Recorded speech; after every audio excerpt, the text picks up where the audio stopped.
ओम शांति। आज 27 अक्टूबर 2025 के बाबा के अनमोल मधुर महावाक्य सुनेंगे। आज की बाबा की मुरली में बाबा हम बच्चों को फिर से अटेंशन खिंचवा रहे हैं कि बच्चे स्वयं को आत्मनिश्चय करके बैठो, देही अभिमानी होकर चलो, जो भी कर्म करो देही अभिमानी होकर के करो। क्योंकि आज की मुरली में बाबा ने देह अभिमान किस किस को कहा जाता है उसकी गहराई समझाई है। बाबा कहे स्वभाव में नाजुकपन आना, ये भी देह अभिमान है। छोटी छोटी बातों में रुसना रोना, ये सब आसुरी संस्कार है। तो बच्चों के लिए तो यही कहा जाता सुख दुख मान अपमान में समान रहना है।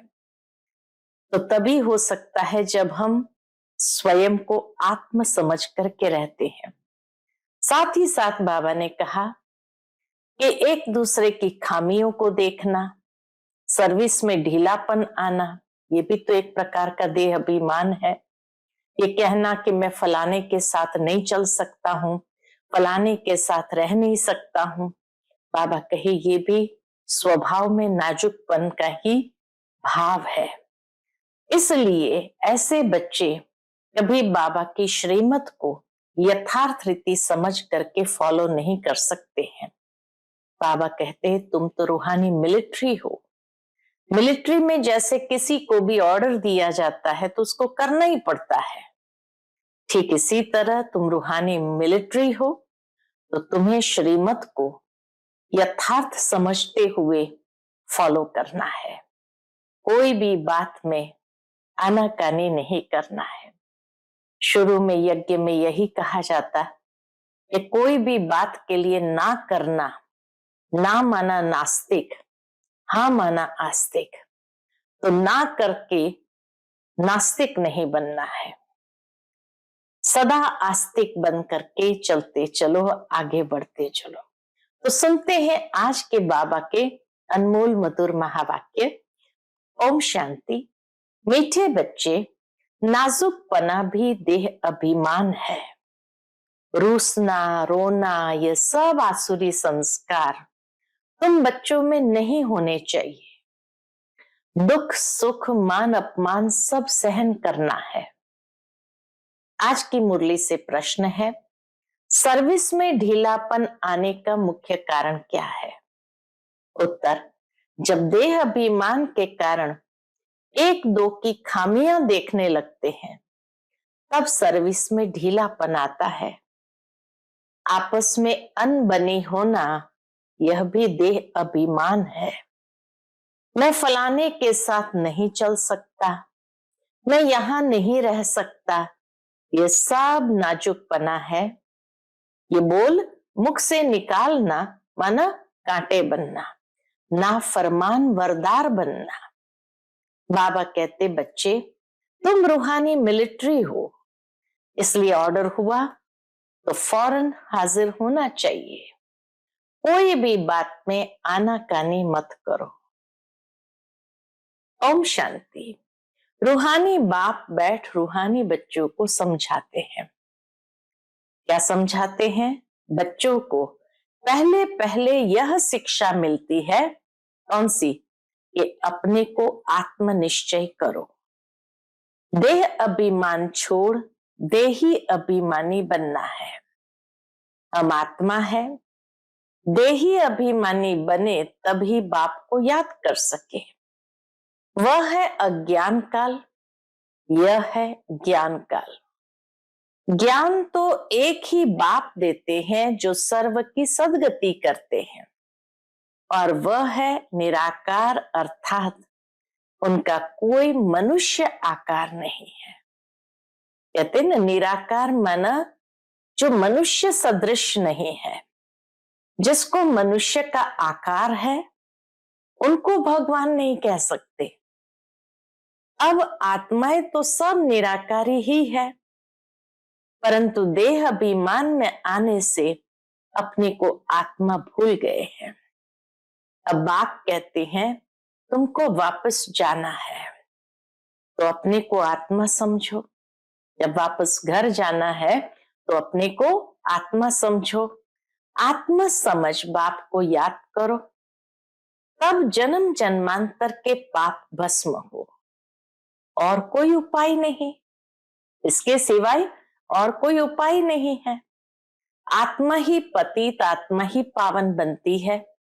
बाप ने समझाया है, पावन आत्माएं हैं सतयुग त्रेता में, पतित आत्मा फिर रावण राज्य में बनती है। जैसे ही रावण राज्य में आते हैं तो पतितपना शुरू होता है। सीढ़ी में भी समझाया है, जो पावन थे वह पतित बने हैं, ऊपर से नीचे उतरते गए तो पतित बने हैं। 5000 वर्ष पहले तुम सब आत्माएं शांति धाम में पावन थी, उसको कहा ही जाता है निर्वाण धाम। फिर कलयुग में पतित बनते हैं, तब चिल्लाते हैं, हे पतित पावन आओ। बाबा समझाते हैं, बच्चे मैं जो तुमको ज्ञान दे रहा हूं पतित से पावन होने का, वह सिर्फ मैं ही देता हूं, जो फिर प्रायलोप हो जाता है। बाप को ही आकर सुनाना पड़ता है। यहां मनुष्य ने अथाह शास्त्र बनाए हैं, सतयुग में कोई शास्त्र होता ही नहीं। वहां भक्ति मार्ग रिंचक भी नहीं है। सतयुग त्रेता में भक्ति मार्ग रिंचक भी नहीं है। अभी बाप कहते हैं तुम मेरे द्वारा ही पतित से पावन बन सकते हो। पावन दुनिया जरूर बननी ही है। मैं तो बच्चों को ही आकर राजयोग सिखाता हूं। बाबा कहते मैं तो बच्चों को ही आकर के राजयोग सिखाता हूं। दैवी गुण भी धारण करने हैं। रूसना रोना ये सब आसुरी स्वभाव है। बाप कहते हैं दुख सुख मान अपमान सब बच्चों को सहन करना है, नाजुकपना नहीं। यहाँ नाजुकपना नहीं होना चाहिए। मैं फलाने स्थान पर नहीं रह सकती हूं, यह भी नाजुकपना है। इनका स्वभाव ऐसा है, ये ऐसा है वैसा है, ये कुछ भी रहना नहीं चाहिए। ऐसी बातें मन के अंदर रहनी नहीं चाहिए। मुख से सदैव फूल ही निकले, कांटा नहीं निकलना चाहिए। कितने बच्चों के मुख से कांटे बहुत निकलते हैं। इसको गुस्सा करना भी कांटा है। एक दो में बच्चों की अनबनी बहुत होती है। बाबा ये भी देखते हैं, एक दो में बच्चों की अनबनी बहुत होती है। देह अभिमान होने कारण एक दो की खामियां देखते, खुद में अनेक प्रकार की खामियां रह जाती है, इसलिए फिर सर्विस ढीली पड़ जाती है। जब एक दूसरे की खामियां देखते हैं तो जरूर है सर्विस में आगे नहीं बढ़ पाते हैं। बाबा समझाते हैं, यह भी ड्रामा अनुसार होता है, सुधरना भी तो है। मिलिट्री के लोग, स्थूल मिलिट्री वालों के एग्जाम्पल बाबा देते हैं। मिलिट्री के लोग जब लड़ाई में जाते हैं तो उन्हों का काम ही है दुश्मन से लड़ना। फ्लड्स होती है व कुछ हंगामा होता है तो भी बहुत मिलिट्री को बुलाते हैं। कहीं बाढ़ आ जाती है या कहीं हंगामा हुआ तो भी बाबा कहे बहुत मिलिट्री को बुलाते हैं। फिर मिलिट्री के लोग मजदूरों आदि का काम भी करने लग पड़ते हैं। उनमें ये देह अभिमान नहीं आ सकता है उस समय कि हम तो फोर्स वाले हैं, हम ये काम कैसे करेंगे। नहीं, उस समय जैसे ब्रिज बनाना होता है या कुछ भी टूट गया, फूट गया, पहाड़ गिर गया तो उसको हटाना है तो मजदूरों आदि का काम भी करने लग पड़ते हैं। गवर्नमेंट मिलिट्री को ऑर्डर करती है, यह मिट्टी सारी भरो, अगर कोई न आया तो गोली के मुंह में, अर्थात उसको उड़ा देते हैं। गवर्नमेंट का ऑर्डर मानना ही पड़े। बाप कहते तुम भी सर्विस के लिए बंधे हुए हो, हम बच्चे भी रूहानी मिलिट्री के हैं तो सर्विस के लिए बांधे हुए हो। बाप जहां भी सर्विस पर जाने के लिए बोले झट हाजिर होना चाहिए। और शुरू शुरू में ऐसे ही होता था। दादियां जब सेवा करके आती थी मधुबन में, बाबा कहते अच्छा यहाँ से फलानी जगह चले जाओ, वहां सेवा चल रही है, वहां चले जाओ। तो आए, अभी तो स्नान पानी करके फ्रेश हुए और दादियों को तुरंत ऑर्डर मिलता था यहाँ नहीं जाना है, अभी फलानी जगह जाना है। तो बाबा एकदम उनको ऐसे चलाते थे ताकि एक स्थान से कभी उनका लगाव ही नहीं होता था। बाबा जहां भी सर्विस पर जाने के लिए बोले झट हाजिर होना चाहिए। दादियां सुनाती थी कैसे बाबा आए, अरे बाबा एक दिन तो रहने दो आपके पास। बाबा कहते नहीं नहीं, जाओ बच्चे, सेवा के लिए चले जाओ, यहां नहीं रहना है। तुरंत बाबा भेज देता था। तो झट हाजिर होना चाहिए। नहीं माना तो मिलिट्री नहीं कहेंगे। वो फिर दिल पर नहीं चढ़ते हैं। जो बाबा के ऑर्डर को नहीं मानते थे तो बाबा के दिल पर भी कैसे चढ़ते। तुम बाप के मददगार हो सबको पैगाम देने में। अब समझो कहाँ बड़ा म्यूजियम खोलते हैं, कहते 10 माइल दूर है, सर्विस पर तो जाना पड़े ना। खर्चे का ख्याल थोड़ी करना है। बड़े से बड़ी गवर्नमेंट बेहद के बाप का ऑर्डर मिलता है, जिसका राइट हैंड फिर धर्मराज है। उनकी श्रीमत पर न चलने से फिर गिर पड़ते हैं। श्रीमत कहती है अपनी आंखों को सिविल बनाओ, काम पर जीत पाने की हिम्मत रखनी चाहिए। बाबा का हुक्म है, बाबा का हुक्म है। अगर नहीं मानेंगे तो एकदम चकनाचूर हो जाएंगे। ये बाबा कहते बच्चे आंखों को सिविल बनाओ, काम पर जीत प्राप्त करने की हिम्मत रखनी है, ये बाबा का हुक्म है। अगर नहीं मानेंगे तो एकदम चकनाचूर हो जाएंगे। 21 जन्मों की राजाई में रोला पड़ जाएगा। बाप कहते हैं मुझे बच्चों के बिगर तो कभी कोई जान न सके। बच्चे ही शिव बाबा को पहचानते हैं और कोई जान न सके। कल्प पहले वाले ही आहिस्ते आहिस्ते निकलते रहेंगे। यह है बिल्कुल नई नई बातें। यह है गीता का युग, परंतु शास्त्रों में इस संगम युग का वर्णन नहीं है। गीता को ही द्वापर में ले गए हैं, लेकिन जब राजयोग सिखाया तो जरूर संगम होगा ना। परंतु किसकी भी बुद्धि में ये बातें नहीं है। अभी तुम्हें ज्ञान का नशा चढ़ा हुआ है। मनुष्य को है भक्ति मार्ग का नशा। कहते हैं भगवान भी आ जाए तो भी हम भक्ति नहीं छोड़ेंगे। ये उत्थान और पतन की सीढ़ी बहुत अच्छी है। उत्थान और पतन की सीढ़ी दिखाई है तो भी मनुष्य की आंखें नहीं खुलती है। माया के नशे में एकदम चकनाचूर है। ज्ञान का नशा बहुत देरी से चढ़ता है। पहले तो दैवी गुण चाहिए। बाबा कहते ज्ञान का नशा चढ़े उसके लिए तो पहले दैवी गुण चाहिए। बाप का कोई भी ऑर्डर हुआ तो उसमें आनाकानी नहीं करनी है, क्योंकि ये भी एक प्रकार का देह अभिमान है। ये मैं नहीं कर सकता हूं, इसको कहा जाता है नाफरमान वरदार। श्रीमत मिलती है ऐसा ऐसा करना है तो समझना चाहिए कि शिव बाबा की श्रेष्ठ मत है। वह है ही सदगति दाता।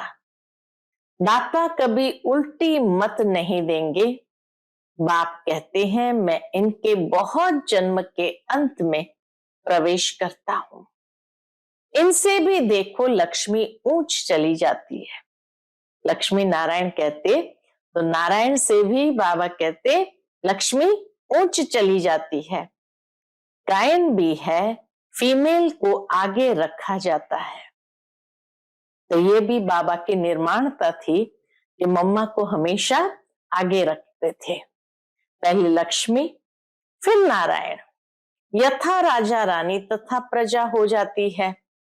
तुमको भी ऐसा श्रेष्ठ बनना है। इस समय तो सारी दुनिया में रावण राज्य है। सभी कहते हैं राम राज्य चाहिए। अब है संगम। जब इन लक्ष्मी नारायण का राज्य था तो रावण राज्य नहीं था। फिर चेंज कैसे होती है?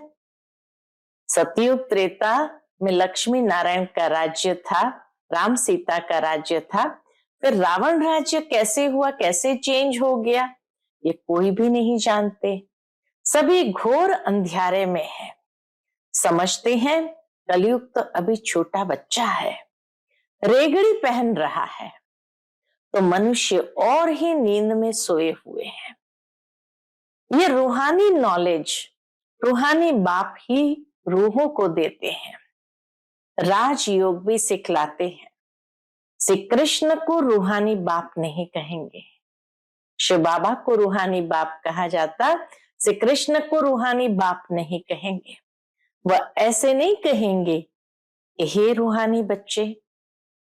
श्री कृष्ण कभी ऐसे नहीं कहेंगे हे रूहानी बच्चों।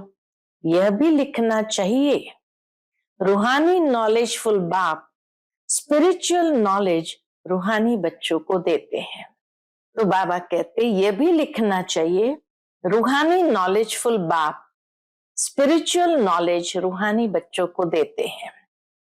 बाप समझाते हैं दुनिया में सभी मनुष्य है देह अभिमानी, मैं आत्मा हूं ये कोई नहीं जानते। बाप कहते किसकी भी आत्मा लीन नहीं होती है। अभी तुम बच्चों को समझाया जाता है दशहरा दीपावली क्या है। मनुष्य तो जो भी पूजा आदि करते हैं सब ब्लाइंड फेथ की, जिसको गुड्डी पूजा कहा जाता है, पत्थर पूजा कहा जाता है। अभी तुम पारस बुद्धि बनते हो तो पत्थर की पूजा नहीं कर सकते हो। चित्रों के आगे जाकर माथा टेकते हैं, कुछ भी समझते नहीं। कहते भी है ज्ञान भक्ति और वैराग्य। ज्ञान आधा कल्प चला, फिर भक्ति शुरू हुई। अब तुमको ज्ञान मिलता है तो भक्ति से वैराग्य आ जाता है। यह दुनिया ही बदलती है। कलयुग में भक्ति है, सतयुग में भक्ति होती नहीं। देवी देवताएं किसकी भक्ति करेंगे? वहां है ही पूज्य, सब पूज्य अवस्था में है, तो वो पूज्य पुजारी कभी नहीं बन सकते हैं। बाप कहते हैं बच्चे तुम माथा क्यों टेकते हो? आधा कल्प तुमने माथा भी घिसाया, पैसे भी गंवाए, मिला कुछ नहीं। माया ने एकदम माथा मुड़ लिया है, कंगाल बना दिया है। फिर बाप आकर सबका माथा ठीक कर देते हैं। अभी आहिस्ते आहिस्ते कुछ यूरोपियन लोग भी समझते हैं। बाबा ने समझाया है ये भारतवासी तो बिल्कुल तमोगुणी बन गए हैं। वह और धर्म वाले फिर भी पीछे आते हैं तो सुख भी थोड़ा दुख भी थोड़ा मिलता है।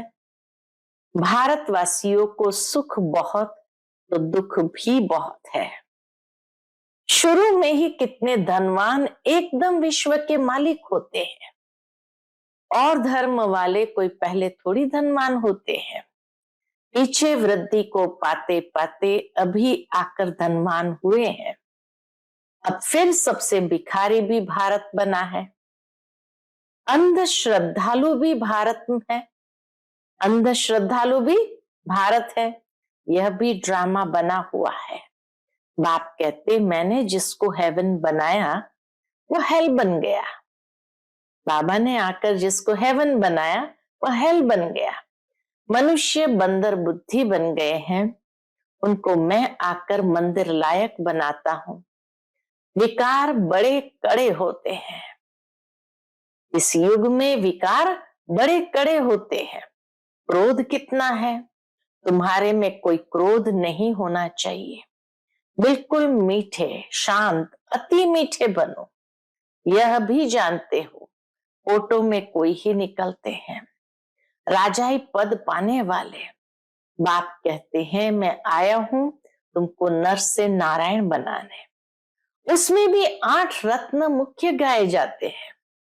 8 रत्न और बीच में है बाप। 8 है पास विथ ऑनर्स, सो भी नंबरवार पुरुषार्थ अनुसार। देह अभिमान को तोड़ने में बड़ी मेहनत लगती है। देह का भान बिल्कुल निकल जाए। कोई कोई पक्के ब्रह्म ज्ञानी जो होते हैं उन्हों का भी ऐसा होता है। बैठे बैठे देह का त्याग कर देते हैं। बैठे बैठे ऐसे शरीर छोड़ते हैं, वायुमंडल एकदम शांत हो जाता है और अक्सर करके प्रभात के शुद्ध समय पर शरीर छोड़ते हैं। ऐसे कई सिद्ध महात्माएं भी होते हैं जो उनको पता चल जाता है तो एकदम सुबह सुबह बैठते हैं और उस समय वायुमंडल एकदम शांत हो जाता है और प्रभात के समय वो सहजता से शरीर छोड़ते हैं। रात को मनुष्य बहुत गंद करते हैं, सुबह को स्नान आदि करके भगवान भगवान कहने लगते हैं, पूजा करते हैं। बाप सब बातें समझाते रहते हैं। प्रदर्शनी आदि में भी पहले पहले तुम अलफ का परिचय दो। पहले अलफ और बे। बाप तो एक ही निराकार है। बाप रचयिता ही बैठ रचना के आदि मध्य अंत का ज्ञान समझाते हैं। वही बाप कहते हैं, क्या कहते हैं? माम एकम याद करो, देह के संबंध छोड़ अपने को आत्म समझ माम एकम याद करो। बाप का परिचय तुम देंगे, फिर किसको हिम्मत नहीं रहेगी प्रश्न उत्तर करने की। बाबा कहते बाप का परिचय इतना क्लियर दे दो, फिर किसी की हिम्मत नहीं रहेगी प्रश्न उत्तर करने की। पहले बाप का निश्चय पक्का हो जाए तब बोलो। 84 जन्म ऐसे लिए जाते हैं। चक्र को समझ लिया, बाप को समझ लिया, फिर कोई प्रश्न उठेगा नहीं। बाप का परिचय देने बिगर बाकी तुम टिक टिक करते हो तो उसमें तुम्हारा टाइम बहुत वेस्ट हो जाता है, गले ही घुट जाते हैं। पहली पहली बात अलफ की उठाओ। टिक टिक करने से समझ थोड़ी सकते हैं, बाकी इधर उधर की बातें करते रहने से समझ थोड़ी सकते हैं। बिल्कुल सिंपल रहती और धीरे से बैठ समझाना चाहिए। जो देही अभिमानी होंगे वही अच्छा समझा सकेंगे। बड़े बड़े म्यूजियम में अच्छे अच्छे समझाने वालों को मदद देनी पड़े, थोड़े रोज अपना सेंटर छोड़ मदद देने आ जाना है। पिछाड़ी में सेंटर संभालने कोई को बिठा दो। अगर गद्दी संभालने लायक कोई को आप समान नहीं बनाया है तो बाप समझेंगे कोई काम के नहीं। सर्विस नहीं की, बाबा को लिखते हैं सर्विस छोड़ कैसे जाए। जब बाबा ऑर्डर देते हैं फलानी जगह प्रदर्शनी मेला है जाओ, और वो अगर बाबा को लिखे बाबा सर्विस छोड़ कैसे जाए, सेंटर छोड़ कैसे जाए, तो बाबा क्या कहते हैं? अरे बाबा हुक्म करते हैं फलानी जगह प्रदर्शनी है सेवा पर जाओ। अगर गद्दी लायक इसको नहीं बनाया है तो तुम किस काम के? बाबा ने हुक्म किया, झट भागना चाहिए। महारथी ब्राह्मणी उनको कहा जाता है, बाकी तो सब है घोड़ेसवार प्यादे। सबको सर्विस में मदद देनी है। इतने वर्ष में तुमने किसको आप समान नहीं बनाया है तो क्या करते थे? बाबा पूछते हैं कि इतने सालों में तुमने किसको आप समान नहीं बनाया तो क्या करते थे? इतने समय में मैसेंजर नहीं बनाया है जो सेंटर संभाले। कैसे कैसे मनुष्य आते हैं जिनसे बात करने का भी अकल चाहिए। मुरली भी जरूर रोज पढ़नी है अथवा सुननी है। मुरली नहीं पढ़ी गोया एब्सेंट पड़ गई। तुम बच्चों को सारे विश्व पर घेराव डालना है। तुम सारे विश्व की सेवा करते हो ना। पतित दुनिया को पावन बनाना ये घेराव डालना है ना।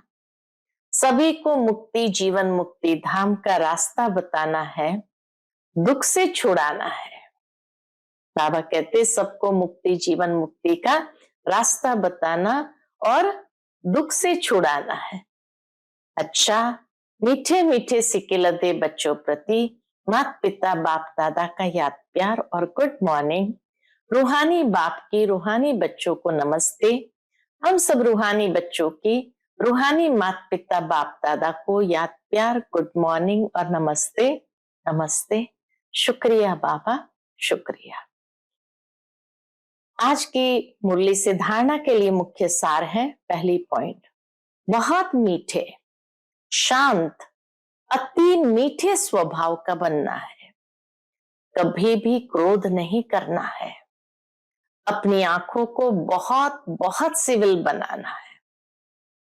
दूसरी पॉइंट, बाबा जो हुक्म करे उसे फौरन मानना है। सारे विश्व को पतित से पावन बनाने की सेवा करनी है, अर्थात घेराव डालना है। आज का बाप दादा का मधुर वरदान हम बच्चों के प्रति है, बाप की याद द्वारा असंतोष की परिस्थितियों में सदा सुख व संतोष की अनुभूति करने वाले महावीर भव।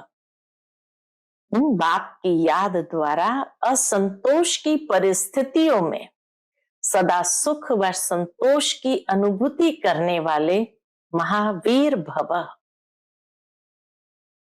सदा बाप की याद में रहने वाले हर परिस्थिति में सदा संतुष्ट रहते हैं, क्योंकि नॉलेज की शक्ति के आधार पर पहाड़ मुआफिक परिस्थिति भी राय अनुभव होती है।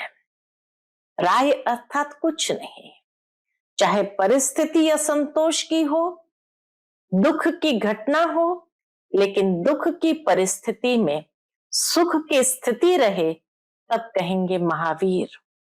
कुछ भी हो जाए, नथिंग न्यू के साथ साथ बाप की स्मृति से सदा एक रस स्थिति रह सकती है। कुछ भी हो जाए, नथिंग न्यू के साथ साथ बाप की स्मृति से सदा एक रस स्थिति रह सकती है। फिर दुख शांति की लहर भी नहीं आएगी। आज का स्लोगन है, अपना दैवी स्वरूप सदा स्मृति में रहे तो कोई की भी व्यर्थ नजर नहीं जा सकती। अपना दैवी स्वरूप सदा स्मृति में रहे तो कोई की भी व्यर्थ नजर नहीं जा सकती। आज का अव्यक्त इशारा, स्वयं और सर्व के प्रति मनसा द्वारा योग की शक्तियों का प्रयोग करो। उसके अंतर्गत जैसे साइंस की शक्ति का प्रयोग लाइट के आधार पर होता है, अगर कंप्यूटर भी चलता है तो कंप्यूटर माइट है, लेकिन आधार लाइट है। ऐसे आपके साइलेंस की शक्ति का भी आधार लाइट है। जब वह प्रकृति की लाइट अनेक प्रकार के प्रयोग प्रैक्टिकल में करके दिखाती है, तो आपकी अविनाशी परमात्म लाइट, आत्मिक लाइट और साथ साथ प्रैक्टिकल स्थिति लाइट, तो इससे क्या नहीं प्रयोग हो सकता। परमात्मा लाइट, आत्मिक लाइट और प्रैक्टिकल स्थिति लाइट, तो इससे क्या नहीं प्रयोग हो सकता है। अच्छा, ओम शांति।